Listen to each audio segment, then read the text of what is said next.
energéticas que se complementan, eficiencia energética que se complementan muy bien.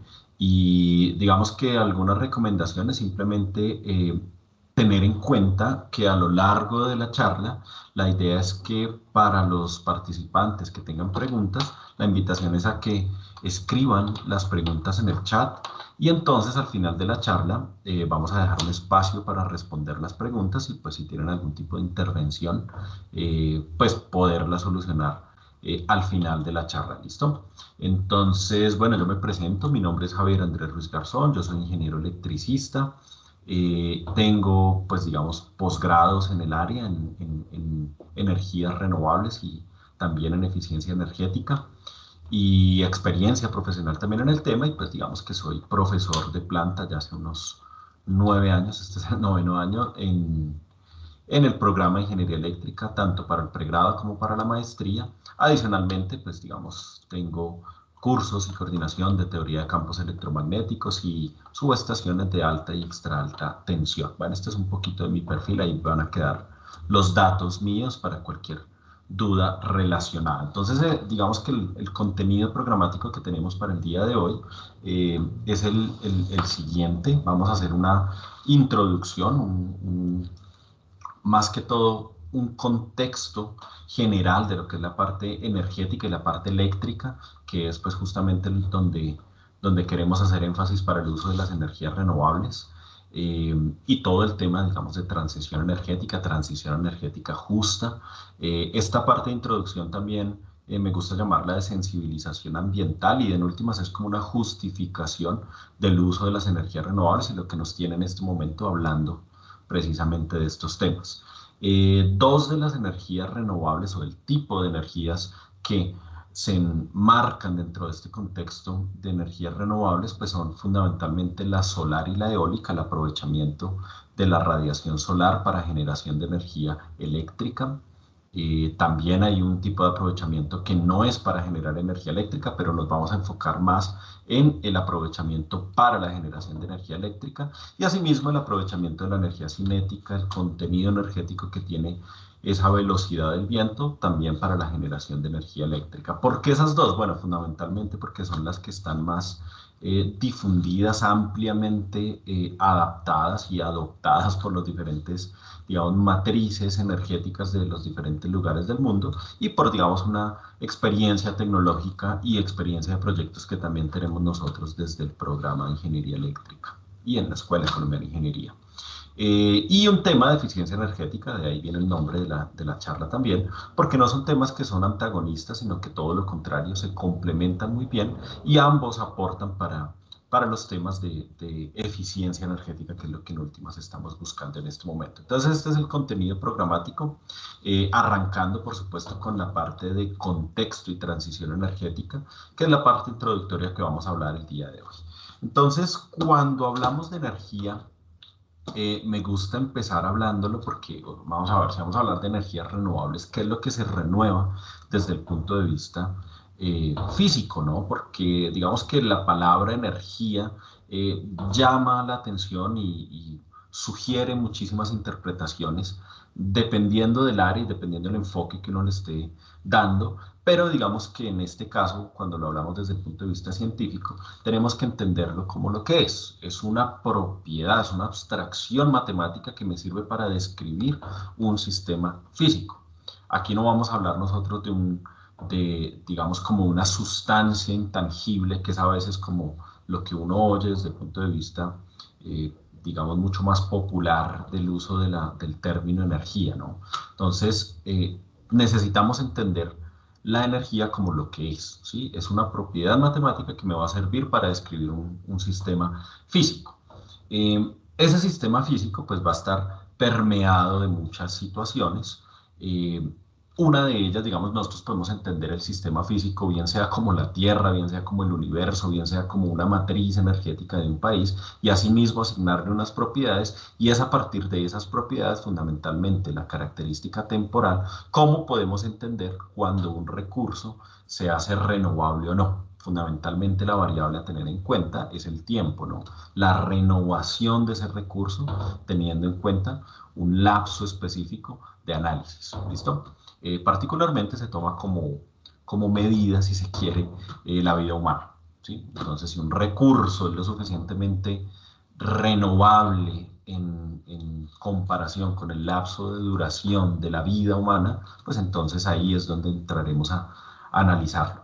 Y viceversa, los recursos que no son renovables, pues hacen referencia también a recursos que mediante su uso no van a tener una renovación eh, tan pronta como para ser comparada con la vida humana. Transición energética, entonces digamos que esto da para un gran análisis, pero digamos que fundamentalmente, por lo menos el enfoque que a mí me gusta darle a la transición energética, es una relación, digamos un cambio en esa relación de producción y consumo de acuerdo con nuestro nivel de industrialización. Digamos que las energías renovables lo que buscan fundamentalmente, o por lo menos principalmente, es hacer un cambio tecnológico en la forma en que estamos produciendo nuestra energía eléctrica, ¿cierto? Sin embargo, debería apuntar más allá, y eso es lo interesante, que el uso de las energías renovables no solamente apunta a un cambio tecnológico, sino que además va de la mano de tener un impacto en la sociedad, digamos que empoderamiento de la sociedad en la medida que se hace partícipe y se empodera directamente con el uso de sus recursos energéticos. Eso es lo que se ha visto, sobre todo en los lugares donde se ha hecho este cambio de tecnología fósil por tecnologías renovables. Entonces, cuando hablamos de transición energética, vienen conceptos como digitalización, industria 4.0, bueno, cualquier cantidad de temas que por supuesto están relacionados, como el manejo de grandes cantidades de datos, y entonces, pues digamos que a mí me gusta irme para atrás, ¿no? Es como veamos en la humanidad qué es lo que hemos hecho para llegar a este momento y hablar ahora sí de temas de digitalización, industria 4.0, quinta, sexta revolución industrial, a veces uno oye hablar de esos temas, y pues me gusta por lo menos crear un marco común que sería esta línea del tiempo para empezar a hablar del tema. Inicialmente, pues ustedes ven esta línea de tiempo, hay un proceso histórico de la humanidad muy importante que fue justamente lo que hoy entendemos como primera revolución industrial. Importante que, fíjense que en un común denominador hay un avance tecnológico que de alguna manera desencadena estos procesos de revoluciones industriales. Aquí en esta primera revolución industrial, pues indiscutiblemente creo que la máquina de vapor es lo que empieza a generar ese cambio, no solamente, nuevamente hablo tecnológico, pero también social, la forma de automatizar ciertos procesos o por lo menos relegar y hacer mucho más eficientes ciertos procesos industriales que antes podían ser realizados por muchos humanos o animales y pasar a ser reemplazado por digamos, el trabajo que va a realizar esta máquina, que es la máquina de vapor. Sin embargo, ¿cuál es la manera en que yo alimentaba? ¿Qué recurso primario usaba para mover esa máquina de vapor? Pues fundamentalmente el vapor generado por la quema de algún combustible fósil. Avanzando ya no el siglo XIX, sino por acá el siglo, bueno, perdón, siglo XVIII al siglo XIX, entonces aparece todo el fenómeno, digamos, electromagnético, ¿no? Una vez que ya se tenían, por lo menos descritas de forma clásica, las leyes fundamentales del electromagnetismo, las ecuaciones de Maxwell, entonces también aparecen los dispositivos que van a ser capaces de aprovechar esos descubrimientos científicos, fundamentalmente la generación de electricidad, ley de Faraday, máquinas rotativas que tienen campos magnéticos y a partir de ellas poder generar energía eléctrica. Un gran avance tecnológico, un dispositivo tecnológico que modifica el comportamiento humano nuevamente. Piensen ustedes que había una limitante para el desarrollo de las actividades humanas que era pues la noche directamente, ¿no? Entonces durante la oscuridad pues muchas actividades o se suspendían o cambiaban directamente porque pues no se podían hacer sin tener la posibilidad de tener alumbrado directamente, ¿no? Entonces el dispositivo acá, pues, la bombilla eléctrica, eh, y a partir de la bombilla eléctrica, cómo empezar a electrificar las grandes ciudades que pues en ese momento empezábamos a tener como humanidad. Eh, directamente aparece un proceso que se llamó hoy en día históricamente como la guerra de las corrientes y fundamentalmente era cómo si se seguía esa visión de Tesla con el uso de la corriente alterna o si se más bien se, digamos, propendía por el uso de una corriente continua que defendía Edison y bueno, no solamente era Edison y Tesla, también estaba Westinghouse, General Electric, JP Morgan, ¿no? Entonces compañías que incluso hoy en día siguen presentes, pero lo interesante es que la generación de electricidad, más allá de tener esta central hidroeléctrica, pues, que usaron allá en Nueva York con Tesla, pero fundamentalmente en ese momento y actualmente todavía, la forma en que el mundo en su gran mayoría genera electricidad, pues es a partir de quema de combustibles fósiles, ¿sí? Avanzando ya, digamos, aquí a los años 2000, siglo XXI, también aparecen, por supuesto, desarrollos tecnológicos que nos hacen pensar y replantear cómo nos organizamos nosotros como sociedad, los humanos directamente, y cómo es esa relación entre la producción y consumo de diferentes recursos energéticos. Desarrollos tecnológicos como, por supuesto, la Internet, yo creo que fundamentalmente aquí es lo que cambia muchísimo, pero también, por supuesto, aparecen los ordenadores y toda la revolución y los cambios que aparecen en el siglo XXI, sobre todo desde el punto de vista también de comunicaciones. Eh, Tal ha sido la injerencia, si se quiere, del ser humano con el desarrollo y estos procesos, digamos, de revoluciones, eh, digamos, humanas, porque no solamente es desde el punto de vista energético, que Paul Crutzen acuñó un término como una nueva era, inclusive dentro de la humanidad, que es lo que se llama hoy en día el antropoceno.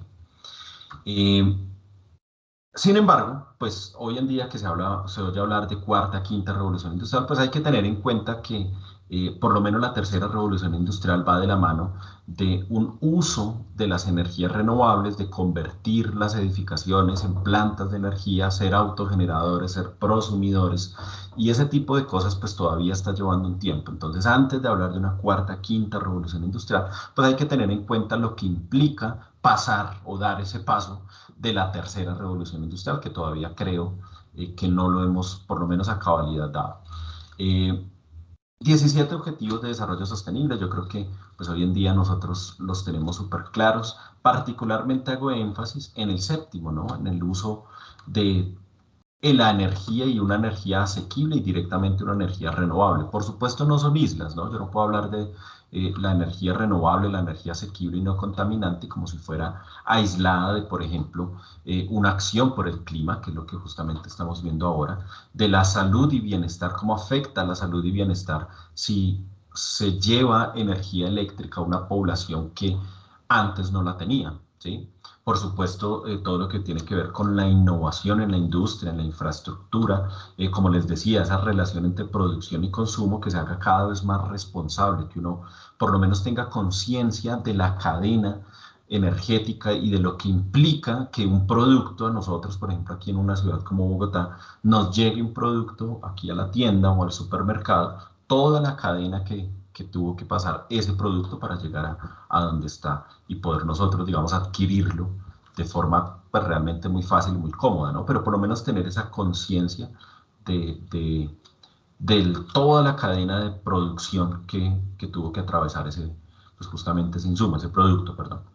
Y pues va de la mano de las ciudades y comunidades sostenibles. Entonces, lo que hemos visto con el pasar de los años, por supuesto, esto pues me faltan unos años acá, pero el crecimiento y el comportamiento pues es evidente y es bastante claro que el uso de las energías renovables cada vez es mayor en todos los tipos de matrices energéticas del mundo. ¿Listo? Eh, Tenemos, por supuesto, dentro de ese crecimiento de las energías renovables, el crecimiento asimismo de la energía eólica, de la energía solar, pero también de la energía proveniente de la biomasa, la bioenergía, el uso de la energía del mar, pero también de la energía del, digamos, aprovechando el calor interno de la tierra, la geotérmica, y también, por supuesto, la hidroelectricidad. Este tema de la hidroelectricidad, pues si tomamos como energía renovable la definición estricta de una energía que renueva, digamos, o que su recurso por lo menos no va a ser limitado a una escala de tiempo de vida humana, pues podremos considerar la hidroeléctrica, inclusive la que usa un gran embalse, como una energía renovable. Habría que ver si es verde, ¿sí? Porque es muy diferente una energía renovable a una energía verde. No sé si muy diferente, pero no son exactamente lo mismo. Prueba de ello es la nuclear, ¿no? Habría que ver el tema de la nuclear. Pero bueno, definitivamente todo esto pues va de la mano de un desarrollo de la sociedad y un desarrollo sostenible de la sociedad. Eh, Me gusta mucho cómo lo presenta el World Energy Council, el Consejo Mundial de la Energía, que es a partir del trilema energético. Entonces, el trilema energético son tres grandes ejes temáticos, si se quiere, sobre lo cual uno puede trabajar en función de desarrollar la sociedad de forma sostenible. Esos tres ejes temáticos, digamos, son representados aquí como los vértices de este triángulo, que un desarrollo sostenible de la sociedad implicaría un triángulo equilátero, como lo están viendo ustedes en pantalla. No necesariamente se comporta, digamos, las diferentes sociedades de esa manera. Podemos ver pues, que hay en algunos lugares picos más altos que otros, digamos, lados de ese triángulo que son más largos que otros. ¿Cuáles son esos tres ejes temáticos, esos tres vértices del triángulo o del trilema energético? La seguridad energética, entonces, que tengamos no solamente acceso, pero también pues la garantía de tener un servicio confiable de electricidad pues directamente de energía, porque ojo, no solamente la energía, sino digamos, no necesariamente la parte energética la puedo entender como electricidad. Es un error a veces que los ingenieros electricistas cometemos pues no necesariamente hablar de una matriz energética es lo mismo que hablar de una matriz eléctrica. Nuestra matriz energética puede ser, digamos, entre comillas, sucia, inclusive teniendo una matriz eléctrica limpia. ¿Sí? Es un caso clásico de Colombia, por ejemplo. ¿Listo? Bueno, igualdad energética, pues yo creo que es claro en la medida que todos tengamos acceso a la energía, a estos recursos energéticos y a las bondades que brinda la energía y el acceso a la electricidad directamente hablando. Y la sostenibilidad medioambiental, pues por supuesto que ese proceso que implica generar, pero también transmitir y posteriormente consumir la energía eléctrica, sea en la medida de lo posible mucho más sostenible medioambientalmente que el proceso que se hacía usando combustibles fósiles, con la quema de combustibles fósiles. Entonces, ya hablando directamente de Colombia, nosotros tenemos una descripción muy general. Nuestro país, pues lo podríamos dividir en dos grandes regiones desde el punto de vista de aquí eléctrico, el sistema de potencia. Una región que sería el sistema interconectado nacional y otra que sería las zonas no interconectadas. Entonces, el sistema interconectado nacional, pues todas las regiones del país en donde tenemos líneas de transmisión, subestaciones, todos esos, digamos, como dicen en España, la paramenta eléctrica asociada, pues corresponde a actualmente, ya estamos casi en el orden de 19 gigas, 18.998 megavatios. Esa es nuestra capacidad instalada en cuanto a generación. Fíjense que aquí la distribución que tenemos es fundamentalmente hidroeléctricas, pero ya empieza a aparecer casi 400 megavatios de solar. Hay un aporte importante todavía de la parte térmica y eólica, pues por ahora solamente tenemos estos menos de 20 megavatios en Jepirachi, en La Guajira, esperando, por supuesto, justamente en La Guajira este proyecto de la subestación colectora con todos los proyectos eólicos que se espera, ojalá que continúen y que puedan generar energía eléctrica para ser digamos, posteriormente transmitida fundamentalmente al centro del país, que es donde están pues, las grandes demandas de energía. Así está, digamos, distribuida nuestra matriz eléctrica, ojo, eléctrica. Y por supuesto hay unas zonas no interconectadas que interesante, ¿no? A pesar de que el área, si ustedes ven la superficie terrestre, digamos, directamente del país, pues es muy comparada, incluso superior a donde está el sistema interconectado nacional. Sin embargo, la población en esos lugares es tan solo del orden del 4% de toda la población. Eso también habla de la importancia que tiene la energía eléctrica para, digamos, el desarrollo humano. Es un índice de desarrollo humano. ¿Listo?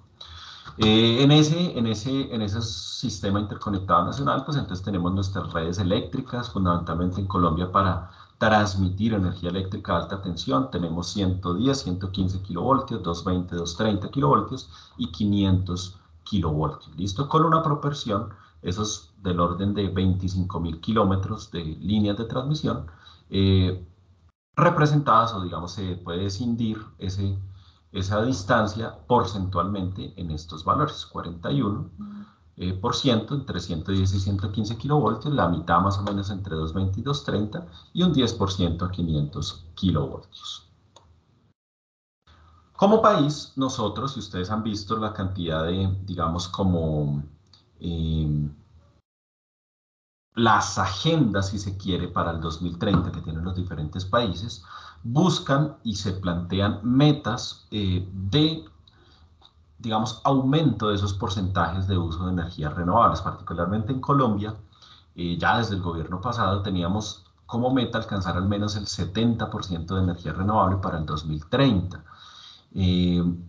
Claro, aquí se involucra también, por supuesto, el aporte muy importante de las hidroeléctricas. Sin embargo, también por un crecimiento natural, nuestra sociedad, pues digamos nuestro país directamente es un país en vía de desarrollo y entonces vamos a necesitar grandes cantidades de energía y aumentar nuestra capacidad instalada para poder suplir esa demanda de energía.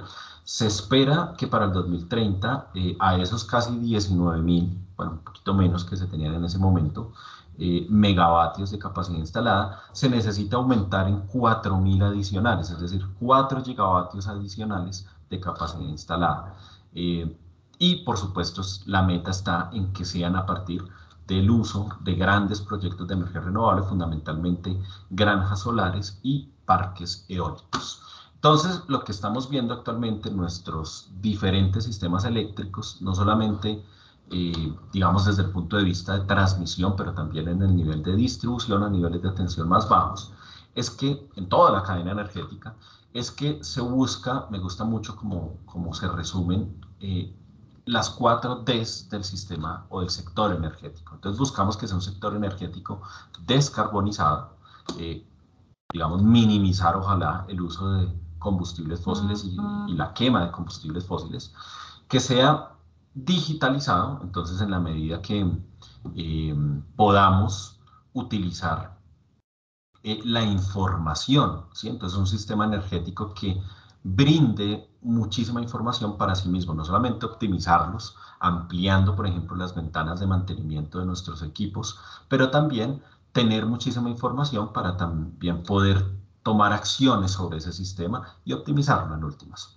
Distribuido, entonces que tengamos, aquí ustedes ven en la gráfica, no solamente nuestra relación con ese gran sistema eléctrico o con esa gran red eléctrica, sino también tener miliredes y microredes integrando usuarios, lo que hoy en día llamamos también las comunidades energéticas que se puedan posteriormente integrar a un gran sistema eléctrico interconectado y que sea democratizado, que todos nosotros, ustedes y yo, tengamos acceso a ese sistema eléctrico. ¿Listo?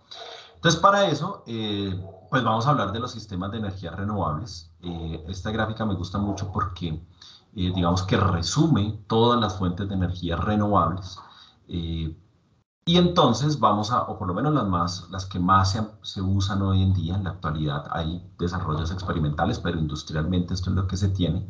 Y vemos cómo fundamentalmente todas tienen como principal fuente el sol. ¿Sí? Entonces, aquí fundamentalmente en el día de hoy vamos a hablar de la energía solar, un aprovechamiento directo de la energía solar, es decir, la captación fotónica, la parte derecha aquí, inferior derecha, y también vamos a hablar de la parte izquierda, aquí la parte, el uso indirecto de la energía solar, que pues es, por ejemplo, la energía eólica, ¿no? Puede parecer curioso para algunos que la energía eólica sea una energía solar, pero efectivamente el viento, como lo vamos a ver más adelante, aparece, por lo menos el viento global, gracias a la incidencia del sol sobre la Tierra. Entonces, para hablar de esto, inicialmente, para hablar de energía solar, yo le voy a ceder la palabra a Daniel González, que también es profesor de la Escuela Colombiana de Ingeniería y nos acompaña en este momento.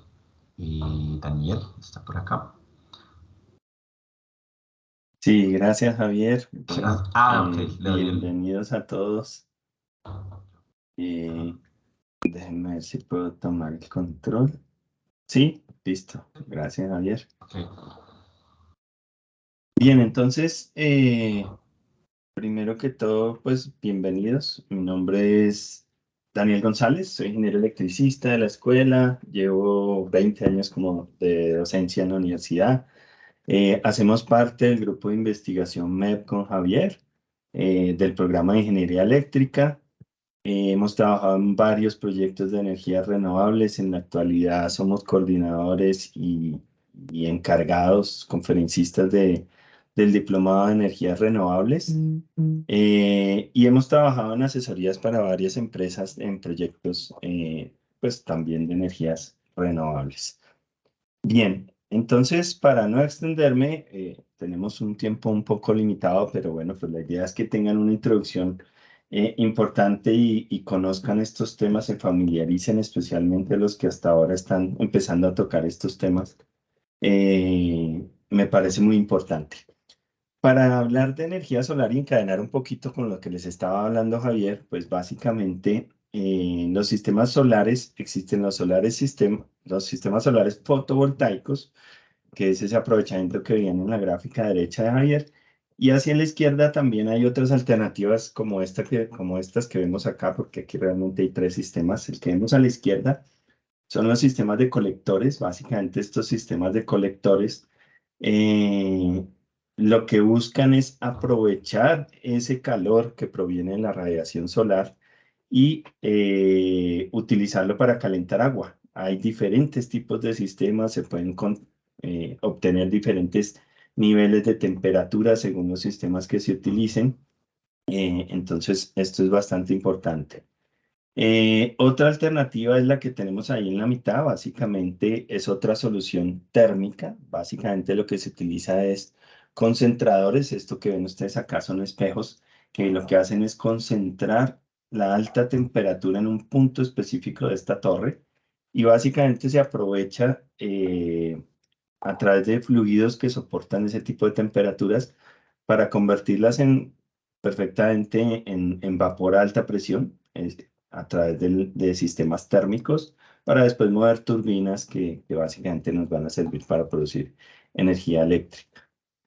Bien, a la derecha lo que vemos es otra solución que es la arquitectura solar, que básicamente lo que busca es a través de modificaciones, de diseños de las estructuras físicamente, aprovechar mejor los espacios, aprovechar mejor los recursos, tanto para ventilaciones como para contener, digamos, las temperaturas de los sitios, especialmente en países donde hay estaciones. Esto es muy importante, ya que pues perfectamente se puede nivelar y mantener las temperaturas durante las diferentes estaciones del año. Entonces, son soluciones alternativas que hay bastante importantes.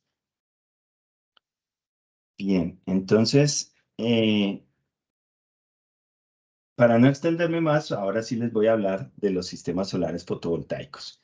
Y con eso vamos a empezar a hablar de las topologías. Dentro de las topologías más importantes que encontramos en los sistemas solares fotovoltaicos están los sistemas aislados de red o sistemas off-grid, que básicamente son sistemas que están diseñados para zonas no interconectadas. Están los sistemas conectados a la red o on-grid, que básicamente están diseñados para generar ahorro en las instalaciones. Ahorita lo miramos un poquito más en detalle.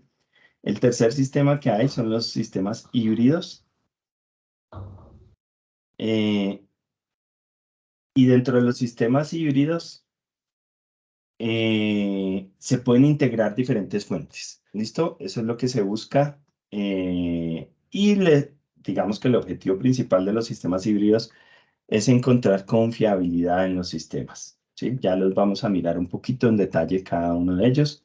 Y existen otras aplicaciones también de los sistemas solares fotovoltaicos, como puede ser los alumbrados públicos, que hoy en día ya ustedes ven las luminarias con paneles solares, hay vehículos que son alimentados netamente con energía solar y hay otro tipo de aplicaciones bastante interesantes e innovaciones que cada vez vemos más.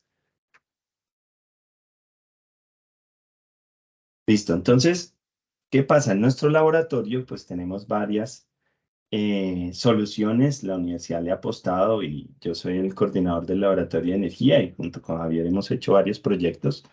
Em, este es el primer proyecto que teníamos allá, que básicamente es un sistema para zonas no interconectadas, que básicamente estos sistemas están diseñados para suplir energía. En esos sitios donde no hay energía, no hay redes eléctricas de ninguna clase, pues ellos tienen una posibilidad de entregarla y eh, el respaldo que tienen es a través de baterías. ¿Listo?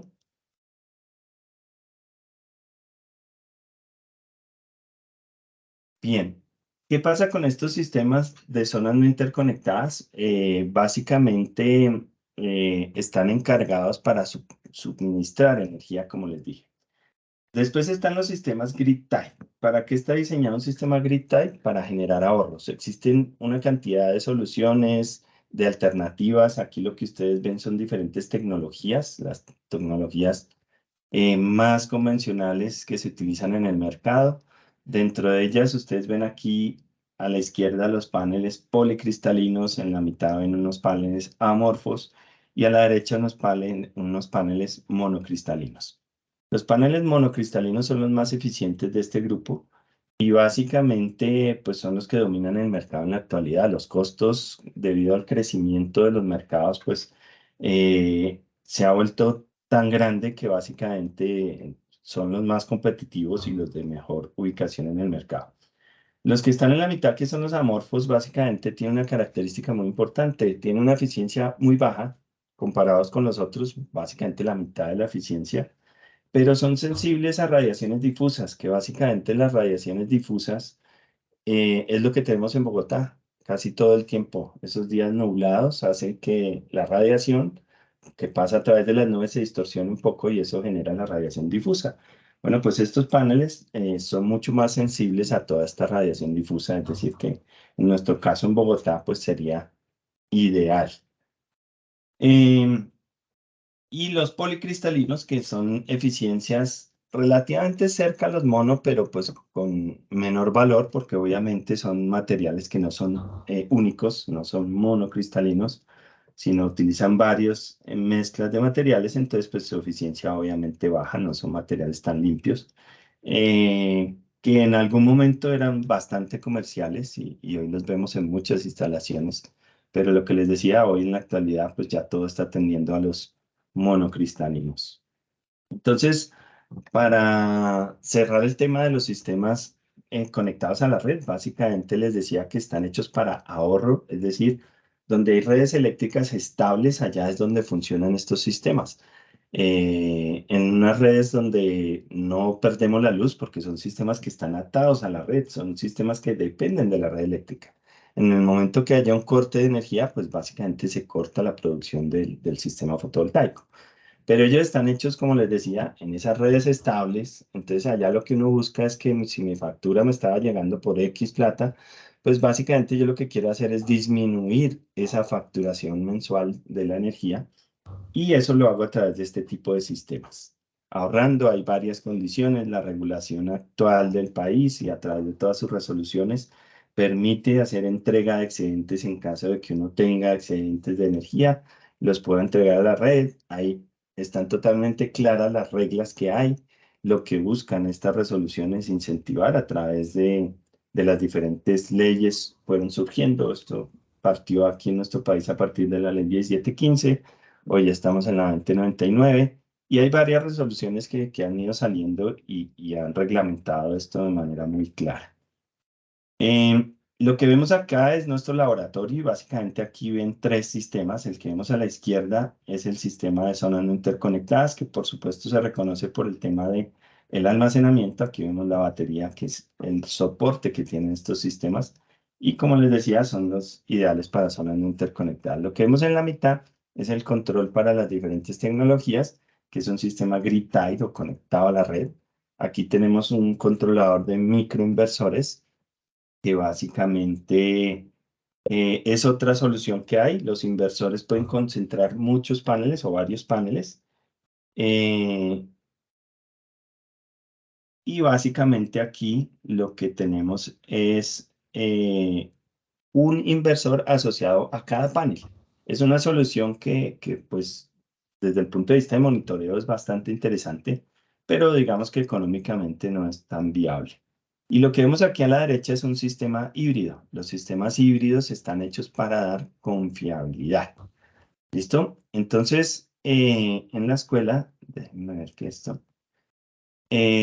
No solamente tenemos sistemas para laboratorio con los cuales podemos manipular, como vieron ahí las estructuras permiten hacer modificaciones de las inclinaciones, una cantidad de estudios importantes y donde se requiere manipulación.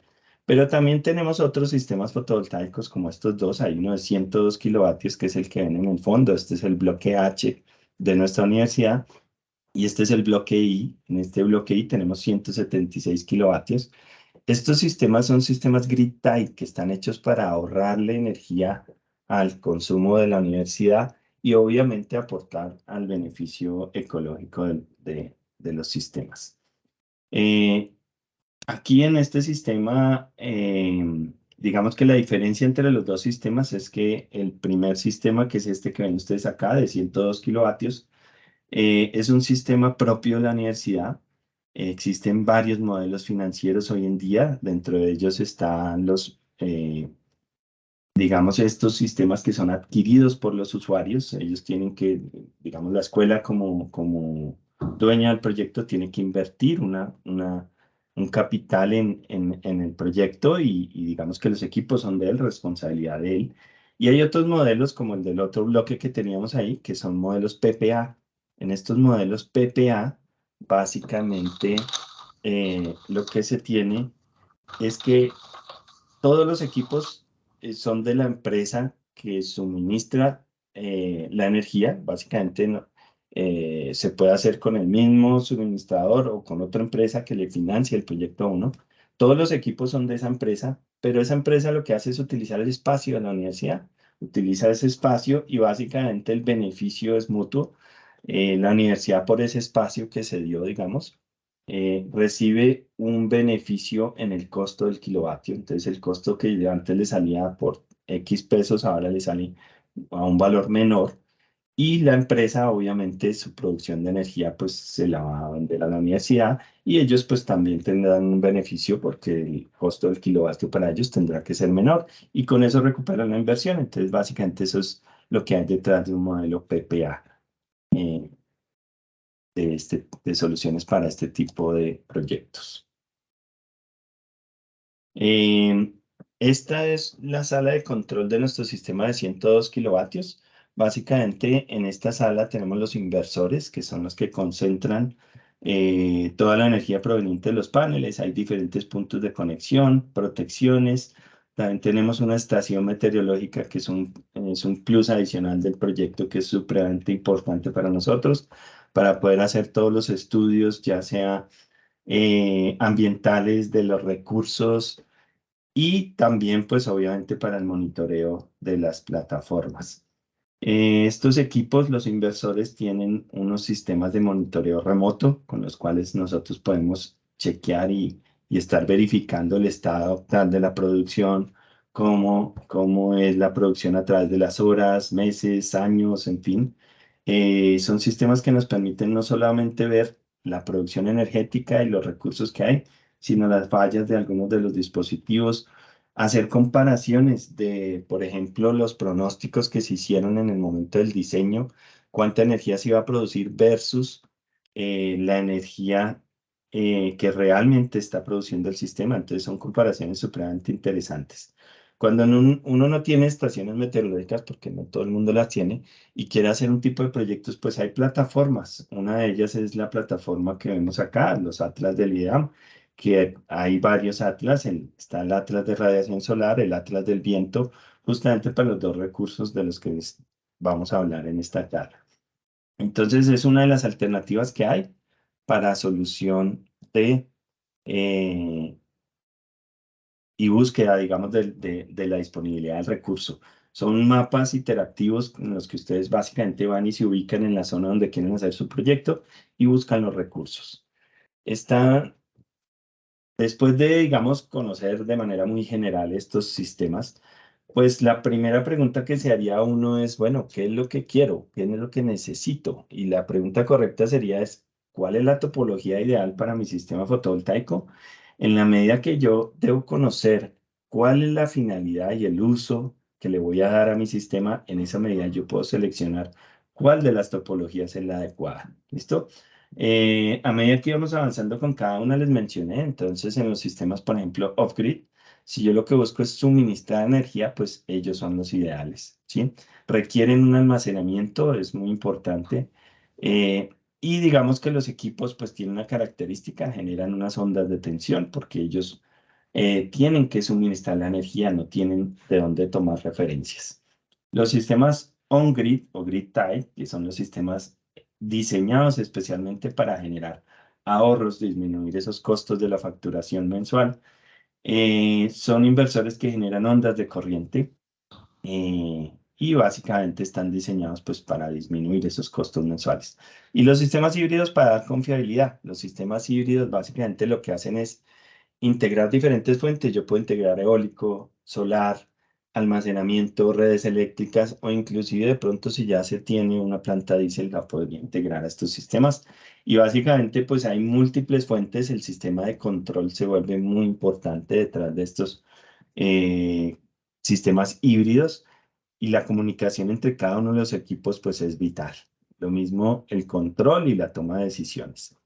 Cuando uno está trabajando con estos sistemas solares fotovoltaicos, pues lo que busca después de ver que hay un mundo de variables detrás de ellos, no es simplemente coger paneles y conectarlos, no, hay que hacerlo de manera correcta, hay que hacer los diseños específicos, ver los recursos, saber cuánta energía se va a producir, qué afectaciones eléctricas hay a la red. Entonces aparecen varias herramientas.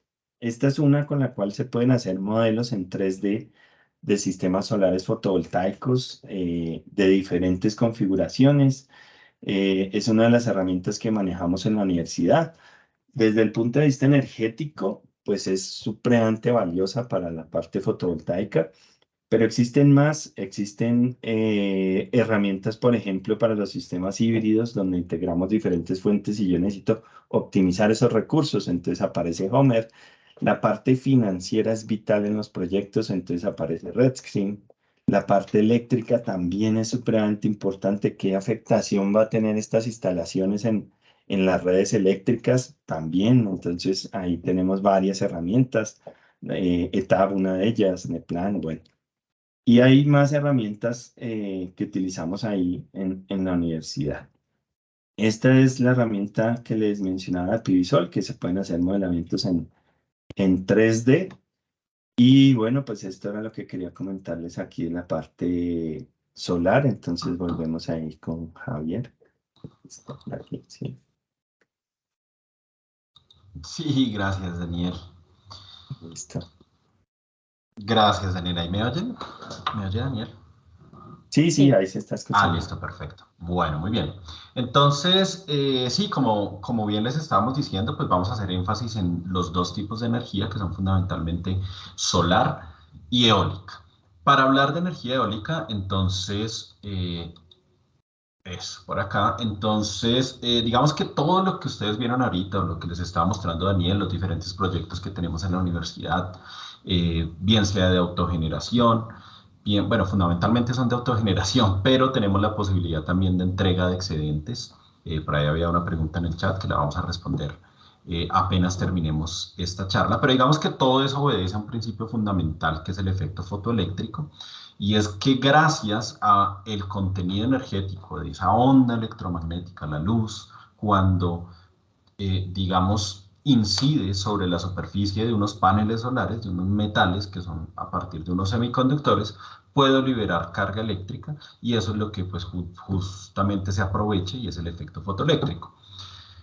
El Nobel a Einstein justamente se lo dan por la heurística de la generación y transformación de la luz, lo que hoy en día conocemos como el efecto fotoeléctrico, pero también otro alemán también Albert, que es Albert Betz, pues justamente establece un límite interesantísimo, un límite físico para el aprovechamiento ya no de una radiación, digamos, solar, sino de ese túnel, si se quiere, de viento con un contenido energético que es justamente proporcional al cuadrado de la velocidad, pero también proporcional a la densidad y a la masa del recurso, que es el viento, que es lo que hoy en día tenemos como el aprovechamiento de la energía eólica. ¿Listo?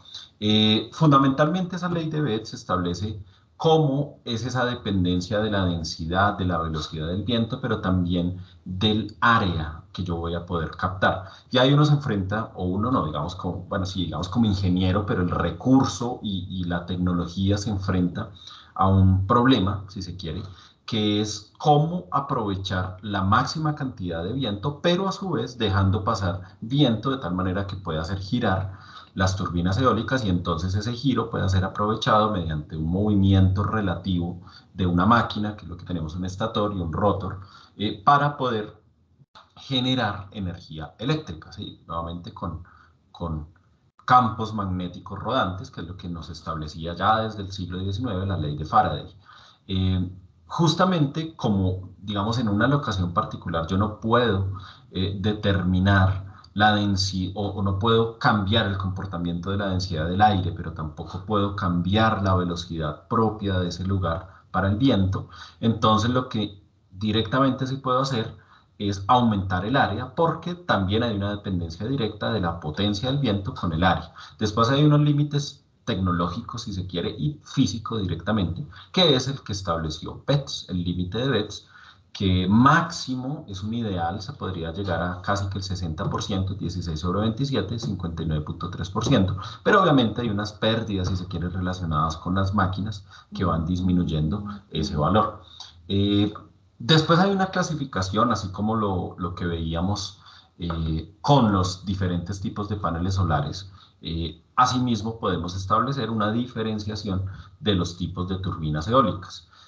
Pueden ser de una pala, pueden ser de dos palas, de tres palas, de muchas palas, pero también pueden girar en torno a un eje vertical, a un eje horizontal, pueden aprovechar fundamentalmente digamos, la fuerza de arrastre que puede llegar a generar el viento y digamos un obstáculo ante el viento que serían estas sabonis o pueden fundamentalmente funcionar con el aprovechamiento de una fuerza de sustentación como serían estas darlies de acá, de eje vertical ambas, pero también podría ser una mezcla de las dos, digamos una mezcla, digamos una sumatoria vectorial de esas dos fuerzas que son las de eje horizontal que llamamos aquí la Hot Horizontal Axis Wind Turbine. ¿Listo?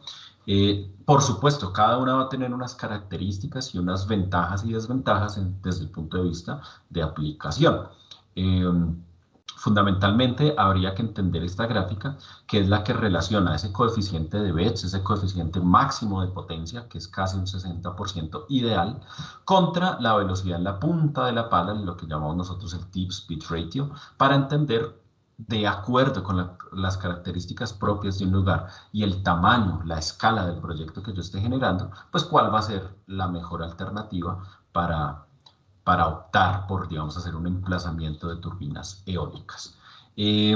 Para hacer estos análisis, pues digamos que nosotros aquí ya desde el grupo de investigación y desde el programa de Ingeniería Eléctrica y de la maestría de Ingeniería Eléctrica tenemos análisis, digamos, software de análisis que me permiten, por ejemplo, evaluar el impacto sobre la red eléctrica de la generación eólica. No podemos olvidar el hecho de que son recursos intermitentes, ¿no? Yo no puedo controlar el viento, ni su intensidad, ni su frecuencia, ¿no? Yo no puedo saber cuándo va a ocurrir. Entonces, eso, por supuesto, va a generar un impacto sobre la red eléctrica. Lo mismo pasa con la radiación solar. Entonces, un análisis podría ser aquí, por ejemplo, con uno de los software que tenemos, que es ETAP, pero también podríamos tener DeepSilent o podríamos tener Neplan, que se pueden hacer estos análisis. Por ejemplo, una de las preguntas que había en el chat ahorita, ¿qué pasa con el tema de la energía reactiva, ¿no? Aquí en la producción por generación eólica también es muy importante porque fundamentalmente estas turbinas, por lo menos desde el punto de vista clásico, las primeras tres grandes generaciones de turbinas eólicas son motores puestos a trabajar como generadores. Entonces, por supuesto, el consumo de potencia reactiva es muy elevado. Entonces, de alguna manera tengo que realizar algún tipo de compensación que me permita, cuando vaya a conectarme allá en el punto de conexión con la red eléctrica, mantener unos factores de potencia aceptables y pues otros análisis de calidad propia de la energía eléctrica. Hacer un análisis, por ejemplo, ya cuando yo quiera, pensando en una comunidad energética, entonces yo quiero evaluar cuál es mi recurso ideal y de qué tamaño debería ser, en potencia estoy hablando, de energía solar, pero también hacer un mix tecnológico con energía eólica, pero también baterías, inclusive combinarlo con un grupo electrógeno. Entonces ese tipo de entramado, ese sistema híbrido, esa microred eléctrica para una comunidad energética directamente, pues lo puedo hacer, por ejemplo, a partir de un modelo de optimización del recurso y también aparece la parte financiera, hacer el cálculo del LCOE, hacer unos rendimientos propios del proyecto con su tasa interna de retorno, con su payback. Todos esos análisis lo podemos hacer a partir de una alternativa como Homer Energy, o si directamente necesito evaluar la factibilidad, pues puedo utilizar algún tipo de herramienta como RedScreen, por ejemplo. Todas estas herramientas, digamos que las menciono porque son herramientas en las que contamos en la universidad desde el programa de Ingeniería Eléctrica. ¿Listo? Y evaluar, por supuesto, también un análisis energético de producción de un emplazamiento con turbinas eólicas. Esto es algo de lo que tenemos, por ejemplo, en el laboratorio, una turbina de eje vertical, Darius y Savonius, que combina, digamos, esas fuerzas fundamentalmente de arrastre y de sustentación, pero fíjense el sistema uninodal, acá este diagrama uninodal, en donde tenemos ya directamente el acople de diferentes fuentes de energía, inclusive puede operar con la red eléctrica o con un grupo electrógeno que, pues, por supuesto, sería una alternativa para minimizar su uso. Y entonces, para hablar de otro de los grandes temas que nos gustaría acá mencionar, porque no podemos hablar de energías renovables, me parece a mí, sin considerar los efectos de la eficiencia energética, pues justamente Daniel les va a comentar algo al respecto de eficiencia energética. Hacemos aquí, permitir. Stop, Daniel. Gracias, Javier. Sí, bueno, pues no me quiero extender mucho, básicamente va a ser muy concreto. El tema de eficiencia energética siempre es muy importante y me gusta cuando hablo de la eficiencia energética como entrar en contexto un poquito de todas estas soluciones que vamos integrando. Dentro de ellas, ¿qué pasa cuando nosotros hacemos una inclusión en las redes eléctricas de sistemas fotovoltaicos? Los sistemas fotovoltaicos, pues todos conocemos que pues, producen energía a partir de la radiación y la radiación la tenemos en justamente las horas donde tenemos radiación, que es típicamente como entre las 6 de la mañana y 6 de la tarde. Obviamente, dependiendo de las condiciones del sistema, puede variar un poquito la producción, pero de manera general tenemos esa ventana. Y básicamente lo que hace eso en las redes eléctricas es cambiar el comportamiento de la curva de carga. Estas son unas curvas de carga diarias típicas. Y entonces cuando nosotros integramos sistemas fotovoltaicos, pues esa curva se ve afectada de esta forma y se genera un valle aquí justamente en las horas donde la radiación es más grande, entonces pues el consumo disminuye.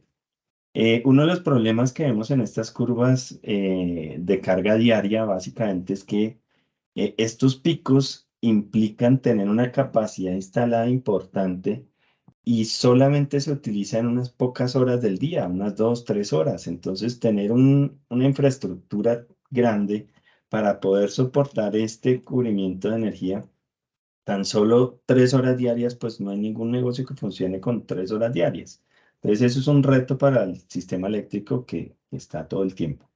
Hoy en día cada vez se buscan más soluciones. Una es almacenamiento distribuido. El almacenamiento distribuido cada vez coge más fuerza. Hoy en día ya hay soluciones con containers de almacenamientos. Entonces hay baterías de grandes dimensiones de megavatios que básicamente pues se puede almacenar la energía justamente durante, si está asociada por ejemplo a un sistema fotovoltaico, durante las horas de radiación y básicamente utilizarla para disminuir esos picos. Entonces, esas serían soluciones interesantes que cada vez cogen más relevancia y también con el tema que les mencionaba Javier de la intermitencia de los recursos, pues qué mejor que darles una estabilidad con el almacenamiento. Son tecnologías que se están desarrollando, cada vez se involucran nuevas soluciones. Dentro de ellas, por ejemplo, los sistemas híbridos no, los sistemas de hidrógeno, que básicamente son soluciones que cada vez cogen más fuerza en la medida que sus costos ya empiezan a disminuir y seguirán disminuyendo en la medida que el mercado crezca más. Entonces son soluciones que cobran mucha relevancia. La respuesta en la demanda, pues hay soluciones y hay empresas que han tenido iniciativas que son muy importantes y que por supuesto mitigan eh, esos malos hábitos por ejemplo, un ejemplo típico es las empresas que en algún momento dijeron, no, oiga, apague el monitor, apague el computador cuando no lo esté usando o cuando sale de su oficina. Y ese tipo de soluciones pues aportan mucho y han hecho cambios significativos en algunas empresas. Y el último tema es el de eficiencia energética. Pues, ¿qué saco yo haciendo una instalación solar fotovoltaica o una instalación eólica si yo no optimizo los recursos que estoy utilizando? Ojo, cuando hablamos de eficiencia energética no es disminuir el consumo, como se podría percibir con esta gráfica. No es reducir la demanda, es mantener la misma calidad, pero disminuyendo digamos, el gasto de esa energía, ¿cierto? El gasto innecesario de la energía, ¿sí? Entonces, algo muy clásico y fácil de explicar es la evolución de la iluminación. Hace unos años estaban estos bombillos que eran las rosetas que consumían perfectamente cada una de ellas 100 vatios. Hoy en día los bombillos LED inclusive nos pueden dar hasta mejor iluminación y hay bombillos LED de 9 vatios, 12 vatios, 6 vatios. Entonces, pues eso es completamente diferente. ¿Qué pasa si yo tuviera unas rosetas allá en mi instalación y coloco un sistema fotovoltaico? Pues no estoy haciendo nada, estoy desperdiciando un montón de energía, ¿sí? Pero en la medida que yo cambie la tecnología de esa iluminación y le involucre ahora sí la energía solar fotovoltaica o la eólica, pues en ese caso estaría actuando de la manera correcta. Por eso estas soluciones siempre van de la mano. La eficiencia energética y la integración de las energías renovables debe ir de la mano. No saco nada haciendo una instalación fotovoltaica en un sitio donde estoy desperdiciando la energía, básicamente. Entonces, hay cobra importancia a esto. Y digamos que estos temas nosotros los tratamos muy bien a través de nuestro diplomado. Si quieren profundizar aún más, está la maestría. Pero digamos que en nuestro curso del diplomado, es un curso que está próximo por arrancar, ahorita les dejo ahí las fechas para los que estén interesados, pues tenemos tres módulos. El primer módulo es del sistema solares fotovoltaicos. El segundo módulo trabajamos la parte eólica e involucramos el resto de fuentes no convencionales de energías renovables, que por supuesto son supremamente importantes y hay que tenerlas en cuenta y pues con ellas las tratamos. En el tercer módulo, justamente tenemos un convenio con SGS donde básicamente lo que obtendrían es una certificación internacional que es supremamente válida como auditores internos de la ISO 50001 y sistemas de gestión energética, que es un valor agregado al diplomado supremamente importante. Los que estén interesados en adquirir este tipo de certificaciones internacionales, pues sería muy valioso. Y lo que les decía, pues básicamente el diplomado está próximo a arrancar. Entonces, si les llama la atención este tipo de temas, pues nada, bienvenidos y ojalá que puedan acompañarnos en estos cursos que son supremamente completos. Les hablamos de manera muy general y mencionamos algunos de los software. Realmente en el diplomado tocamos todos los software. Ahí ustedes ven desde el diseño de la parte energética supremamente completo con modelos 3D como lo vieron.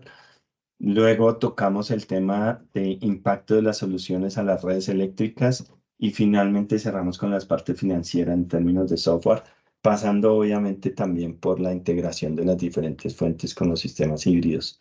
Entonces, es un curso supremamente completo que todavía están a tiempo si hay personas interesadas en hacerlo. Entonces, esto es lo que les traíamos. Ahora sí, no sé si tengan preguntas. ¿Inquietudes? Sí, en el chat tenemos dos preguntas de Andrés Torres. Dice, buenas tardes. Respecto a la generación solar, si una industria instala paneles solares, ¿estos solo generan energía activa o los paneles solares generan también reactivos? Y también dice, cuando se tiene excedentes de venta a la red de un proyecto solar, ¿a qué tarifa remunera? Listo, entonces, bueno, si quiere yo contesto la pregunta, Daniel, la primera, Sí, perdón, y tranquilo. Daniel la segunda, Sí, si le parece. Ahí perfecto. miramos. Entonces, a ver, digamos que efectivamente los paneles solares o la generación solar fotovoltaica está hecha fundamentalmente para producir energía o potencia activa, ¿sí? La P.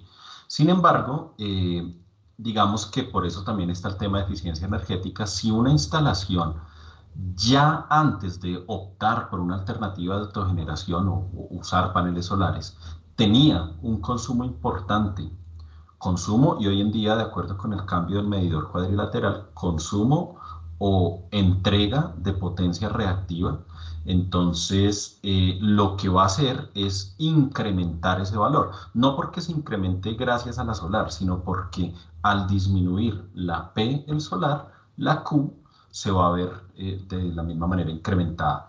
Digamos que ya si nos vamos estrictamente hablando, los inversores desde el punto de vista del control, del setting que uno le puede dar al factor de potencia, sí que pueden llegar digamos, a consumir o producir, dependiendo del setting, una potencia reactiva, bien sea capacitiva o inductiva, pero realmente es mínima comparada con la activa que se está generando y que en últimas uno la va a ver, si es para autogeneración, como un ahorro. Lo que sí es importante es que de acuerdo con la nueva regulación, contemplar ese consumo y entrega de potencia reactiva previo a la instalación de los paneles solares.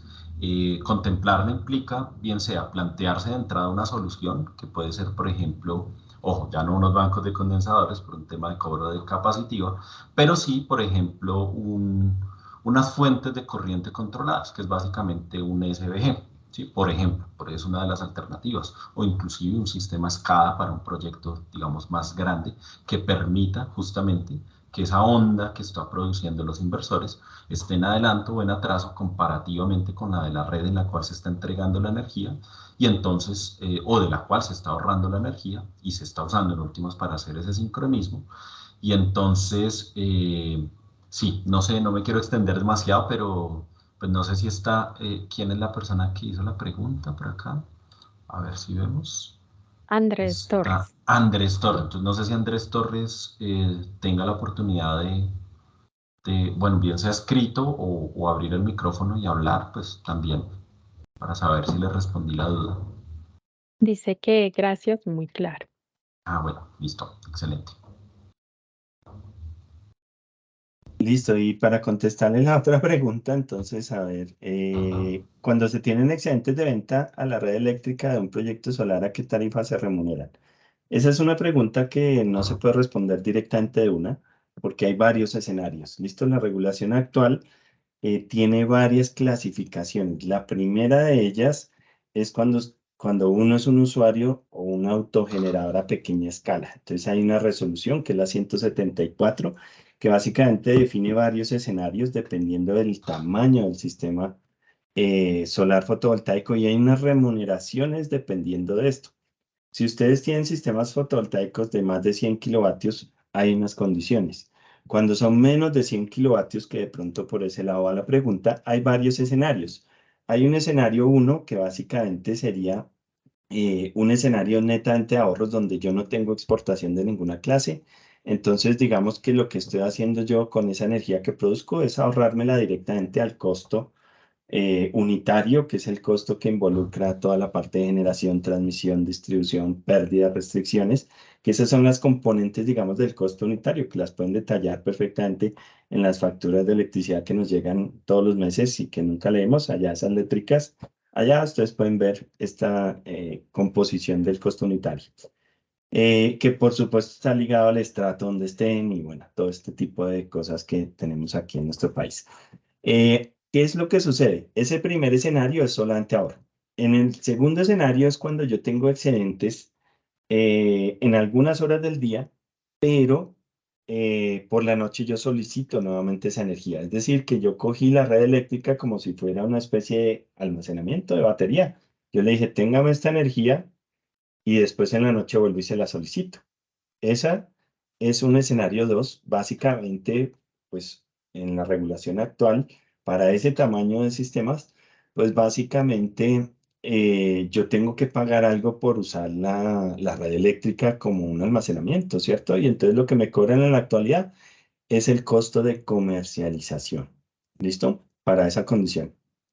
Y si ya yo tengo más excedentes, de pronto yo instalé un sistema fotovoltaico muy grande, entonces, me sobra energía más de la que solicito de noche. Tengo excedentes, dos que se conocen en la resolución. Entonces, en ese caso, los excedentes, pues yo ya empiezo a competir con el mercado. Entonces, básicamente lo que me van a reconocer es el precio de bolsa, que es el costo que tiene, o esa pequeña porción del costo unitario, que es la generación. Y entonces ahí ya empiezan a competir con las diferentes fuentes que hay. Eso es, digamos, a manera muy resumida el tema de la pregunta. Espero que le haya quedado clara. Sí, y por acá también hay un tema de si en el curso, en el diplomado, entiendo, se profundiza en presupuesto de proyectos energéticos y desde la parte financiera, cómo se pueden obtener los beneficios tributarios que ofrece la UCME. Eso ya desde la 1715 y ahora pues la 2099, sí, por supuesto. Entonces, eh, y esto está ligado acá, incluyendo los incentivos en proyectos que se monten bajo la ISO 50001, sí, de acuerdo. Entonces, ahí justamente en el segundo módulo particularmente hablamos de el análisis financiero de estos proyectos, aunque en todo el diplomado pues se trata tangencialmente el tema financiero, pero en el segundo módulo directamente se hace a partir de simulaciones, cuál es el efecto, inclusive se pueden hacer análisis de sensibilidad acerca de qué tanto sería el impacto o no de tener los incentivos para un proyecto, porque vamos a ver, si ustedes están pensando en un proyecto de autogeneración de menos de 10 kilovatios, pues de pronto hacer uso de esos incentivos que termina siendo más complicado la inscripción del proyecto para llevarse todos esos beneficios puede ser más costoso que el propio proyecto o por lo menos más tedioso. Sin embargo, uno puede hacer los análisis de sensibilidad y posteriormente, en el módulo 3, que es el módulo de eficiencia energética, por supuesto se trata todo el tema de la ISO 50001, eh, en función de la formación y la capacitación como auditor energético y pues hacer todo el proceso de eficiencia energética en una instalación. La certificación hay que pagarla por separado, la inversión donde la podemos consultar.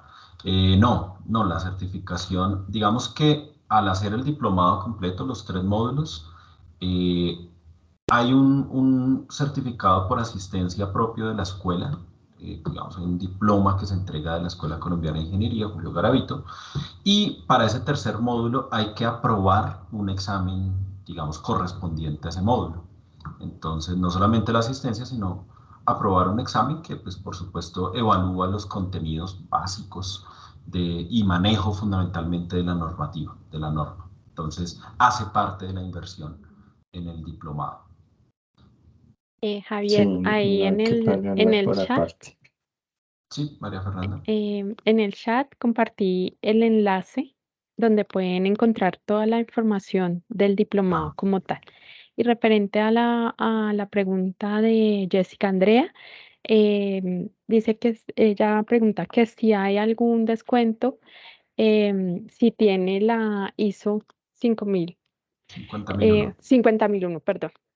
Entonces, te pido por favor disculpas, no tengo la respuesta en este momento. Yo consulto y mañana te contacto y te confirmo.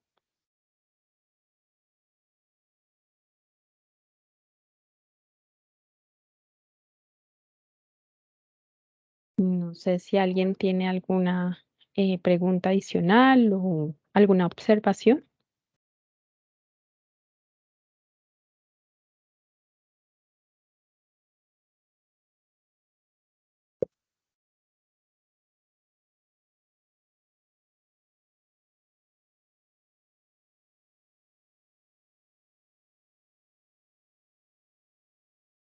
Por el momento nadie más escribió en el chat.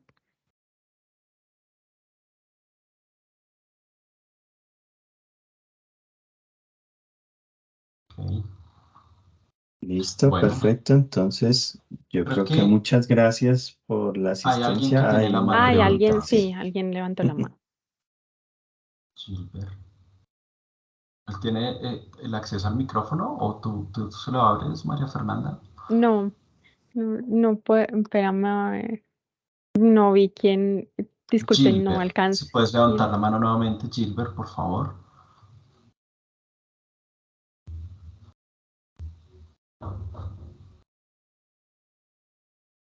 Ah, o de pronto se le levantó. No, ahí lo levantó. Sí, espérame a ver. Ay, Permitir micrófono. Creo que ahí se lo habilité, Gilbert, entonces si puedes abrir ahí, perfecto. Buenas tardes. Buenas Tengo una tardes. pregunta. Eh, eh, ¿Hay facilidades de pago? ¿Hay alguna facilidad de pago de ese diplomado? Sí, María Fernanda, sí, nos sí, ayudas. Aunque hay opción de pago de 60-40, pero debemos hacer el pago antes de terminado el programa para poder recibir los respectivos certificados y documentos de asistencia y demás.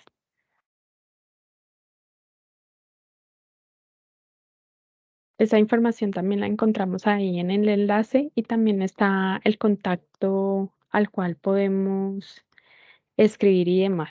Bueno, también hay unas fechas de pronto pago, ¿no? Y también, sí, digamos, para grupos hay descuentos, entiendo.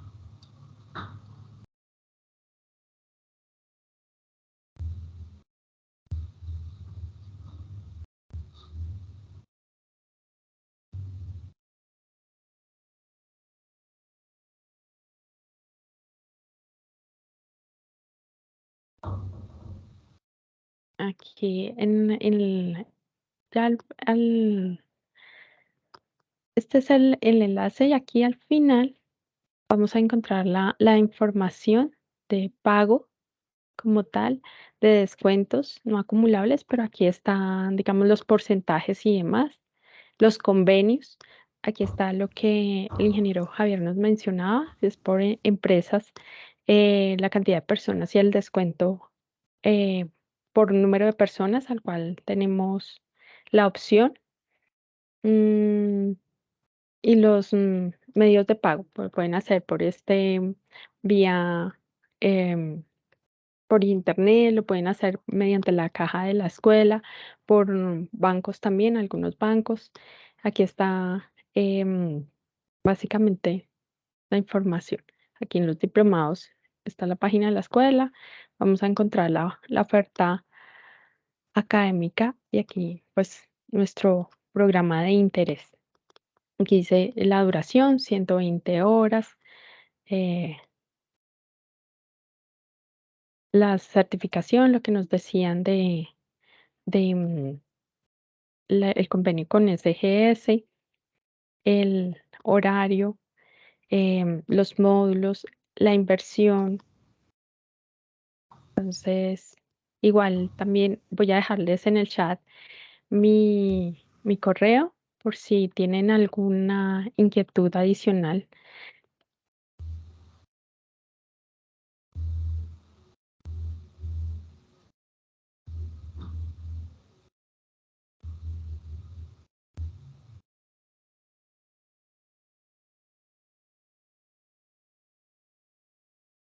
Ahí está mi correo. Nos quedamos Ok. atentos a cualquier inquietud, observación por parte de ustedes y muchísimas gracias por haber acompañado este espacio.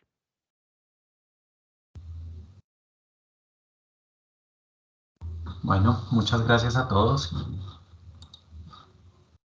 Muchas y gracias, que estén esperamos muy bien. verlos más adelante.